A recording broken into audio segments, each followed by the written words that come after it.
Welcome to That Entrepreneur Life, a podcast about entrepreneurship that takes you from idea to launch and beyond. Each week, your hosts, Andrew Lees and Clint McPherson, discuss different business topics aimed at adding value to any entrepreneur's journey.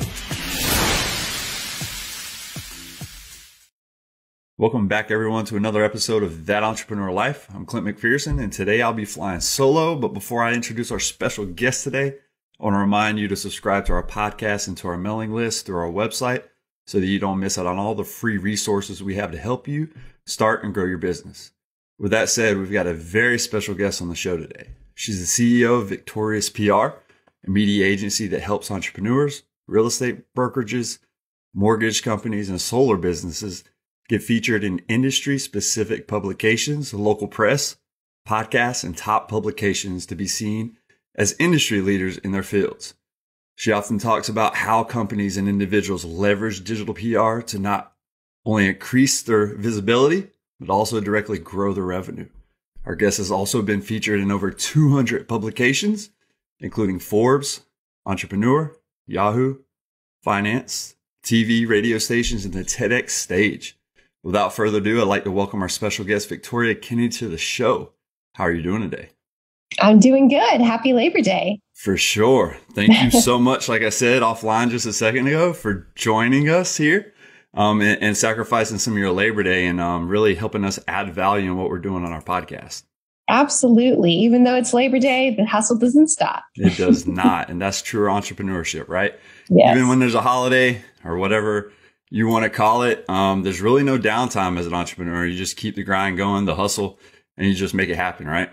Absolutely. It's this inspiration that keeps us going, right? 100%.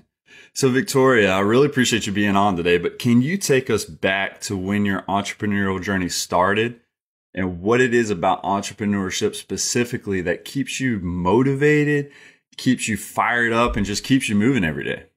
Ooh, that's a great question. Yeah, I guess I wasn't one of those kids who was like selling things and had a lemonade stand and was like always trying to hustle for a dollar. No, I was trying to sing.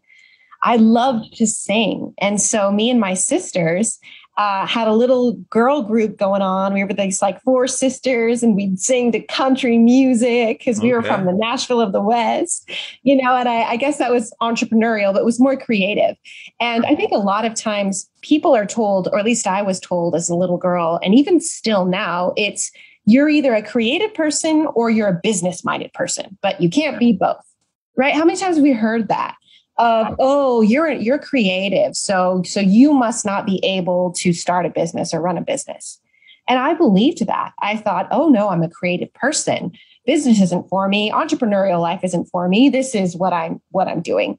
But what I didn't realize, and a lot of people don't realize, is that to be a successful artist, you have to be a bit entrepreneurial. You're arranging your tour schedule. You're arranging who's buying your music. You're doing the marketing for your own music, especially as an indie artist, which is what I was. I mean, there's a lot of entrepreneurialism that comes from that. So it was this thing that I had growing inside me that I didn't know was a superpower until that skill arose and I needed to use it. Oh, that's awesome. I mean, we've had a lot of individuals that had like music backgrounds and have been like you just said, it has entrepreneurship involved in it and connected to it. It's just, viewed differently. But at the end of the day, you got to do it, right? Like you said, you got to make sure you're on top of your schedule. You got to make sure you're doing all of this stuff. And I mean, at the end of the day, it's on you, right? Whether you have somebody that you hire to manage that stuff for you, like an assistant, but I mean, a virtual assistant, a person that's there with you. I mean, it's straight up entrepreneurship at its finest as an artist, right? I mean, it's just, again, viewed differently. I mean, I even see the actors in that way too, right? I mean, when you look at it, it's on them to make it happen. Yeah, they're going out there and trying out for this show or doing that or going through rehearsal, but like they're grinding it out. And again, they're doing the hustle, and then they're up at crazy hours of the night, like going through the script and doing all this stuff to try to get it. So it's like creativity, like, and whoever told you that back in the day, like you have to be a creative person or a business-minded person, that's crazy. Because entrepreneurship we get to, the reason I like it is because we get to tap into our creative side, right? Like the creative side is what, like when you were young, right? Like what do you want to be when you grow up, or when you're drawing stuff, like you're coloring. I mean, it might have looked ridiculous going and look at it now, but we have that creative side that kind of, as we grow up, we lose touch with. Yeah. So you have to be creative. And I love you kind of touching on that for sure. Absolutely. Absolutely. So don't ever stop being creative, and don't think that because you want to do business, you can't be creative or you can't have one or the other, because you can definitely have both. You don't have to be a starving artist, right? And that's another sort of myth of, oh, if you're an artist, you're going to starve for the rest of your life. Right. It doesn't necessarily have to be so. For sure. I mean, like you said, it's all about the hustle and grind though. But like, I think if there's a will, there's a way, right? And as long as you're pushing through things and all of the misconceptions and everything that comes along with it, you know, all that's clutter that just gets in your way, and you just got to learn how to navigate through that, right? Absolutely. I found the first year of actual business to be the hardest, not because, well, one, it was brand new, right? I didn't know anything about starting my own business. So it was this learning curve. But the biggest thing that happens, I believe, for myself and for other entrepreneurs is all of the mental garbage, all of this old self-talk, all of these people being like, who are you to start a business now? Right? I was a successful opera singer. I was touring in Europe, had a #1 hit single. I would branded myself as this opera singing gal, you know, and then I come back to America and I'm starting from scratch. Right. And I'm thinking, I'm going to start a real estate marketing business. What? I didn't know anything about real estate. Right. And so I was embarrassed. Like all these people on my feed and in my Facebook thought that, oh, look, she sings opera all over the world. And all of a sudden I'm like, I can help you with your buying and selling needs, right? I can get some leads for you. And it was scary. And I think that's the biggest thing that entrepreneurs have to overcome is other people's expectations of you and your own limiting self-doubts.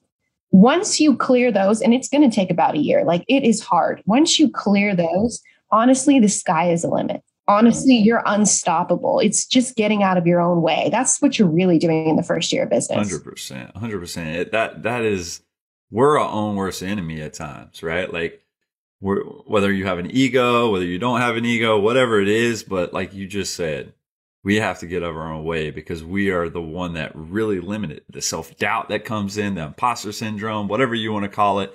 All of that creeps in because, again, like you said, you're an opera singer, and then now you're trying to sling real estate, and everybody's like, "What? Like I'm following her, and she's this." But at the end of the day, like if that's a passion of yours and you get into that, you can find you find a way to make it happen, and then it's a good tie-in to like customers knowing you, liking you, and trusting you, right? Mm-hmm. Your brand is the most important thing, the most important digital asset that you could ever cultivate, ever. So I was doing real estate marketing, right? And here's the thing about following your passion. Real estate marketing was not my passion, right? It was not my passion. But something inside told me, Victoria, you're going to find your passion on this path. Like keep following this intuition, which we shouldn't deny, guys. My intuition just said, real estate marketing, you don't really care about it, whatever, but it's teaching you valuable lessons. It's teaching you how to grow business. It's teaching you about others in the industry. It's teaching you all these valuable lessons. Keep going. So I followed that still silent voice in the back of my head and I kept going. And look, it led me to what my true passion is, which is PR. Right. And I wouldn't have done that if I would have just been like, oh, I don't care about that. And I'm just waiting for the perfect moment to feel inspired. No, inspiration is a daily choice. It's daily rituals and habits that you do to provoke inspiration. That's what I believe. I love that 100%. And Victoria, as an entrepreneur, right, we all know that customers most likely buy from individuals or companies who they know, like, and trust the most. That doesn't always lead to a sale, but if you can get those three together, you have your chances of selling or growing or making an impact just increase insurmountably, right? So what gets me agitated to a certain point is that there's still too many businesses, and I'm in the digital marketing world, right? That they're relying solely on the word of mouth engine to just go. Like if they build it, they'll come, they satisfy one customer, that customer talks to Bob, Bob talks to Sally. But that only gets jump started. And that's the best type of marketing for sure. But is it going to spread like you need it to really jumpstart your business? Can you touch on a few ideas or methods that can be used to attract new audiences that are interested in our message? Like if you're a newly or person just getting in the game, or even just been in the game, and you're trying to get a new message out there, can you talk about a few ideas that can help attract new audiences? Absolutely. So as I said before, getting your personal brand out there is the most important thing you can possibly do. And I'm going to give you an example. I was doing real estate marketing, right? Real estate marketing. And I blew up. I started doing PR for myself, right? My marketing friends like yourself took notice, and they're like, Victoria, if you're doing this for yourself in the real estate niche, can you help me with mortgage? Can you help me with solar? Can you help me with all of my niches? And I thought, of course I can. For me, it was something I intrinsically knew how to do because I did it for my music.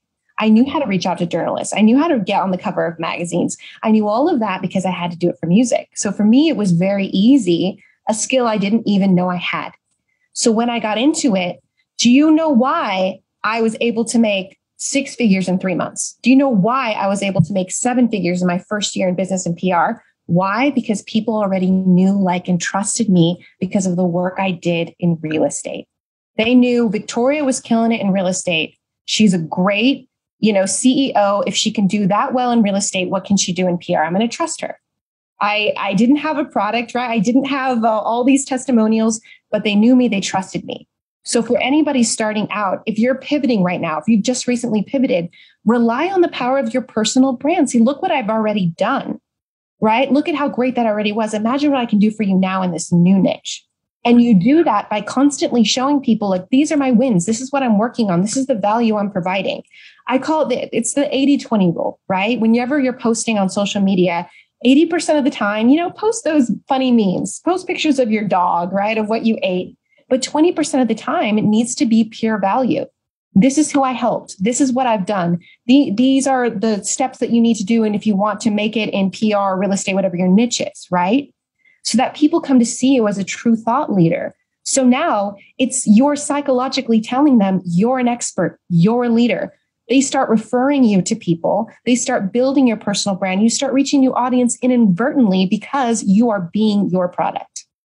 I love that. I mean, I really think, again, it's so important to put yourself out there, right? Mm-hmm. That self-doubt that clouds individuals and entrepreneurs from time to time, because one, entrepreneurship is or can be lonely, right? But it's just about surrounding yourself with the right group of people, whether it's mentors, whether it's friends, individuals that are hustling and grinding and on the journey with you, employees of your business, whoever it is. I really think it's all about, getting rid of that self-doubt and putting yourself out there and utilizing the 80-20 rule, right? Like, if you're already posting stuff on social media, obviously you don't really care. Like, you want people to see that type of stuff. But you also want people, right, to separate yourself from that is really showing them your wins, right? And your losses at the end of the day. And that really builds the trust when you're really more open with everybody. Mm-hmm. And it kind of throws, like, if you're just flashing the wins at them all the time and say, look at me. But then you could also be real and show that real side of, like, hey guys, it's not always about the wins, right? You can continue to move with a loss and continue to pivot, right? So I was talking about this yesterday. I was at a friend's house and we're just talking about business in general and him being on a podcast. And I was just talking about, like, pivoting, right? Pivoting's so huge. Oh yeah. So many people that throw in the towel, so many people that quit instead of taking a loss and just saying, look, this might not be the path I need to take. But at the end of the day, this is what's on my heart. And so instead of just throwing in that towel, let me pivot and figure out how another route in another way that I can actually add and create value for the people that are already following me, that are already in my network. And that, once you really start focusing on the value that you bring to the table and what you can add, doors start opening up, right? Oh, yeah. Oh, yeah. And I love the idea of podcasts, right? I'm on a podcast. I get a lot of my clients on podcasts because they understand that how valuable it is to tell their own story in their own words. You know, the Right. good, the bad, and the ugly. Like here, we're on this call, and I told you I pivoted from real estate, right? Which is Right. not something you would know about me if you just found me online. Right. But I'm able to tell that story. And that's why I encourage all of my clients and anybody who's listening to this, like, get on podcasts, get your story out there, become Sure. a real person, because it opens you up to a new audience and a new side of yourself that other people may not get to see of you. Yeah. I mean, and there's also questions that podcasters might draw out of you that, like, hey, I haven't even shared this with my audience before. And now I'm actually sharing it on a podcast. And if you want to learn more about this, go listen to this episode with so and so. I mean, a lot of that, again, it helps build and continues to not only let people know who you are, build that trust. Then once they can they already can relate to you, but then they're like, oh my gosh, like they've been through a very similar journey as me. And now I'm even more in tune or more connected with this individual. And so again, inadvertently, they're going to be more willing to throw dollars at you as long as you continue to add that value, right? Absolutely. Absolutely. And the same goes with publications, right? So what makes you stand out from your audience? You know, everybody is posting on social media, everybody's running paid ads. But if you can get into publications that have stood the test of time, publications that have been there for hundreds, 100-year Right. plus, whatever, and say like, this publication has trusted me and has published my story, then you're leaps and bounds ahead of your competition. Then you become a category king. Imagine if somebody puts in like, I want to learn how to be a Facebook ads coach, or I want to learn about, be a lifestyle coach, whatever it is you do. And your name pops up first on Google, and not from you, not you tooting your own horn, Right. but in like Forbes magazine, Entrepreneur magazine saying, this is the guy. How powerful is that? 100%. You've just owned Google.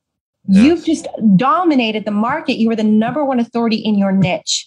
That's what's going to separate you from everyone else. Because at the end of the day, anybody with $1 can run an ad, but not everyone can get into these publications. And that's why PR is so powerful.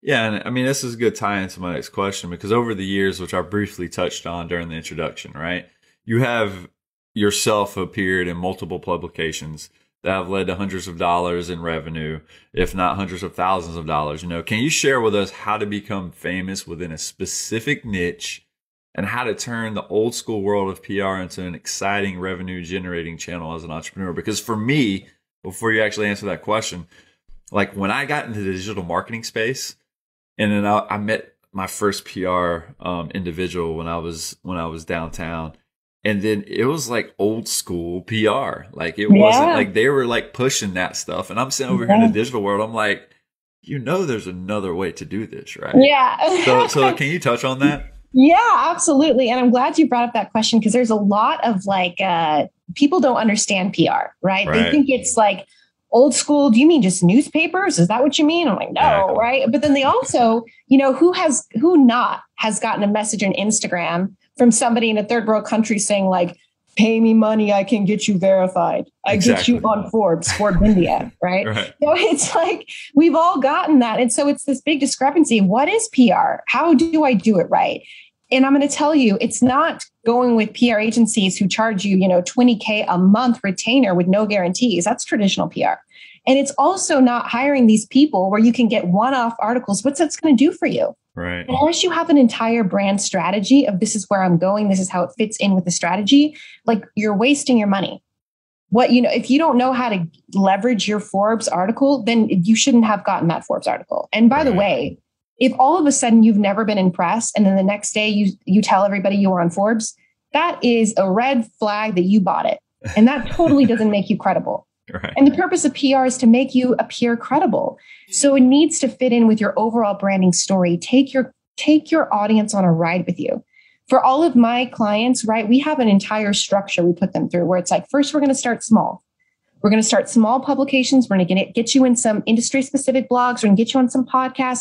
We go bigger and bigger and bigger until we build them up to present a case so they can earn Forbes magazine. They can earn Entrepreneur. And now their audience sees it. It's like, man, I saw you when you were in Digital Journal. I saw you on that podcast. And now look, I've seen your entire journey. Now you're on Forbes and they're celebrating with you. Yeah. Right. It's not just about where you get. It's about the story you tell in getting there. I love that. I really think like you just mentioned, I mean, I just picture momentum in my head, right? It's about building that momentum or the snowball effect from starting small, right? And not just going straight to Entrepreneur or Forbes and again, like kind of lose credibility because one, it's in Forbes or like, you know, Entrepreneur India or whatever, you know, I don't even know if that exists, but could. And at the end of the day, it's like, what? Like, how did you get from here? Like, you own a small business or downtown and now they're talking about you here. Like, come on. But like you just said, strategy is so important as an entrepreneur when you're starting a business, not only for PR, but just business in general. Like having a strategy, knowing who your, you know, your target demographic is, knowing like how to roll out your services properly to where you can build like a staircase method or where they can build off of each other. There's so many things that people overlook. Again, like they get the I'll build it, they'll come mindset because it was on a movie one time and, you know, it was like this happened. And you're like, come on, guys. Like at the end of the day, strategy is so overlooked that's a big, huge difference between the success and failures of a business, especially when you're new to the game.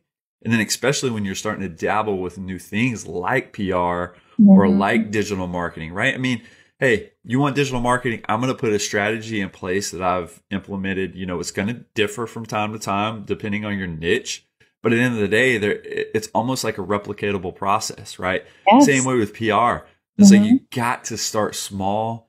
Then you start getting those little wins. And then now it starts turning into huge wins. You're like, whoa, now my audience is really buying into how valuable and all the additions I'm adding to their journey. And they can see me grow. And they're on the ride with me, right? They're holding on to the rocket. We're all going to space together. They're strapped in and going with me. Exactly. It's that story that you tell. Don't forget, it's take your audience on that journey with you. Take them on the ride with you. Have them see you start small and get to those top places and then keep going. That's going to do better for your branding than anything else. 100%. And I really think documenting, and I know Gary Vee's big on that, or at least getting that word out there. And he has the team around him to be able to do that type of stuff. But at the end of the day, too, I really think it's important, again, document your journey and not always like, hey, I just got a webinar, jump on it. Or, hey, do this, go look at my new product. It's like document the things that you're going through, the fun, the trials, the tribulations, everything in between. I think that the more you document, and again, that again helps build that trust engine, that word of mouth, that loyalty, and it gets more people in your corner because they want to know you're a real person and not just this robot that has a team making everything happen. And you get on and say, what's up, guys? This is me. Check my new video out, right? Exactly. It's all part of it. And, you know, whether you know it or not, what you're doing when you're including them, that's PR. That's 100%. Public perspective. You know, it's marketing. I'll tell you the difference between marketing and PR. Marketing is saying, look at me. I'm cool, everybody. I'm cool. And PR is having someone else go, hey, trust me. He's really cool. Yeah. Right. What are people going to agree with more? So don't forget how powerful that is, having that third party testimony. And you can easily get it. Everybody knows at least 5 people. I bet we all know 5 people on our friends list who have somebody who either has a podcast, writes for a publication. All it takes is one post to get out there and to get the ball rolling. Dropping that name, right? It's like, again, you know that person. Sometimes you got to tap them on the shoulder and make it happen. Exactly. That's what this world's all about. So Victoria, I mean, through your entrepreneurial journey, I mean, we've all experienced highs and lows. It's a roller coaster journey from time to time. Sometimes, you know, I've been in the position when I was new in the game to where I wanted to walk away, right? Because it is tough. And sometimes, you know, that comfort that comes with like a corporate job or just a normal job in general, to where you can get that paycheck or whatever it is. It's just one of those things that a lot of people, again, throw in the towel too early. They quit their entrepreneurial journey. But what has been the most difficult thing for you during the process about being an entrepreneur? The most difficult? Yeah. Well, to be honest, it's been difficult. Don't get me wrong. Being an entrepreneur is every day you're going to have to solve a different problem every day. And you have to wear all the hats. You have to know a little bit about marketing, a little bit about sales, a little bit about everything in order to be successful, right? So it's a lot. But, they say that there's two things that drive entrepreneurs, either inspiration or desperation. And I can tell you, when I first started, it was desperation. It was, oh my God, I just got kicked out of Europe. I can no longer sing opera. Americans, it's not like opera jobs are growing on trees in America, right? Right. It was this desperation. It was, God, give me anything. I'll say whatever you want to show me, I'm going to take, I'm going to go all in. Right. So the first year I felt I was running off desperation, and I'll be honest about it. Right. And if that's you, that's fine.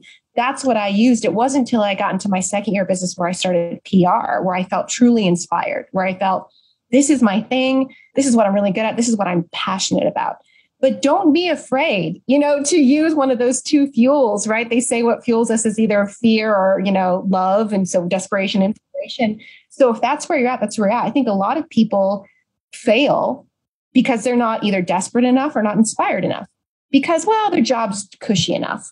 Well, they're still paying the bills. And this is how and to do the larger perspective, this is why people in general are very easily brainwashed. This is why corporations can take our money. This is why governments can control us, because they give us just enough freedom so that we're just comfortable enough that we don't protest.